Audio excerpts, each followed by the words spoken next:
भूषण निकम। आज सकाळी ज्या टायमाला उठलो असता आमचे मामा म्हणजे रमेश नामदेव महाले हे गेली 2 दिवसापासून सहपरिवार गावाला गेलेले होते मुंबईला आणि त्यांच्या घराला कुलूप होतं। पण आज सकाळी उठलं असता त्यांच्या खालील घराचं कुलूप तोडलेलं होतं आणि वरच्याही 2 रूमचं कुलूप तोडलेलं होतं त्यांच्या। आणि मी जेव्हा घरात बघितलं असता सगळं सामान अस्तव्यस्त झालेलं होतं। खालच्या घरात 2 कपाटं होते, ते कपाटही सुद्धा त्यांनी पूर्णपणे मोकळे केलेले तोडलेले आहे आणि वरती त्यांचे कपाट होते तेही पूर्ण तोडलेले आहे। घरात जवळजवळ त्यांना फोन केले असता जवळजवळ 18 ते 19 तोळं सोनं होतं आणि जवळजवळ 2.25 लाखाच्या आसपास त्यांची कॅश होती आणि ते गावाला गेले असता फोन केला तर ते कसाऱ्याच्या आसपास होते। पण तोपर्यंत मी पोलीस स्टेशनला फोन केला, पोलीस स्टेशनने सहकार्य केले, पोलीस स्टेशनही आलं लगेच आणि त्यांची चक्र हे चालू आहे। तसंच विशेषतः म्हणजे डॉग स्क्वॉडही लगेच त्या ठिकाणी आला आणि पोलीस त्यांच्या पद्धतीने प्रयत्न तर करत आहे। पण कुठं ना कुठं हे चोरीचे प्रकार आपल्या भागात वाढत असल्यामुळे मी पोलिसांनाही विनंती करेल की आपण या गोष्टीवर आळा कसा घालता येईल याकडे लक्ष द्यावं ही मी विनंती करेन। पण मग जेव्हा सकाळी 5:30-6 वाजता मला जेव्हा समोरच्यांनी उठवलं की घर फोडलेलं आहे तर म्हणजे कुठं ना कुठं ती 12:30-1 ते 4च्या आसपास घडलेली घटना असेल। आता तसे पोलीस तपासकर फिरवत आहेत तेव्हा नुकसान किती झालं असेल? नुकसान जवळजवळ बोललो ना की त्यांना विचारलं असताना आता नुकतंच भावाचं लग्न झालेलं होतं त्याच्यामुळे जवळजवळ घरात त्यांच्या 18 ते 19 तोळ्याच्या आसपास सोनं आणि कॅश जवळजवळ 2.25 लाखाच्या आसपास कॅश होती।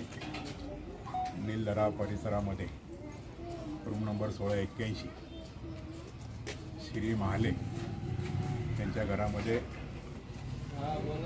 रात्री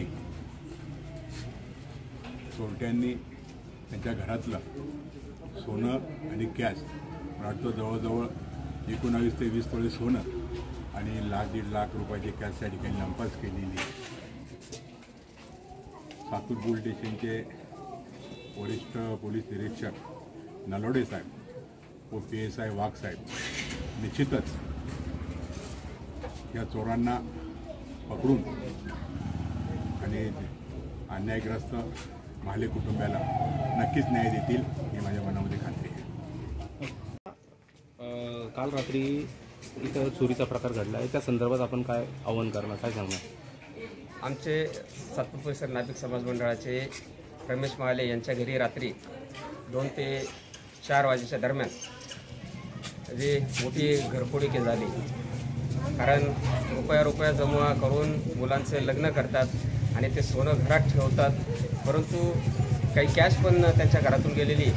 मी पोलीस खात्याला तसेच नागरिकांना सतर्क राहावं, आपल्या गल्लीत CCTV कॅमेरे त्याचप्रमाणे पोलीस खाते नेहमी सहकार्य करतंच, परंतु पोलीस खात्याने देखील जास्त थोडीशी गस्त वाढवावी ही मी पोलीस खात्याला देखील आवाहन करतो। आणि शहराध्यक्ष मी नाना वाघ शहराध्यक्ष या नात्याने आमचे जे समाज बांधवाचं नुकसान झालेले ते लवकरात लवकर पोलीस खात्याने त्यांना शोधून द्यावं असे मी पोलीस खात्याला आणि आम्ही त्या पद्धतीने निवेदन देखील देणार आहोत व पोलीस आयुक्तांना त्याचप्रमाणे पोलीस निरीक्षकांना आणि आमचे रमेश महाले यांचे जे गेलेले जी रोख रक्कम आणि सोनं जे गेलेले ते त्वरित मिळवून द्यावं ही विनंती करतो।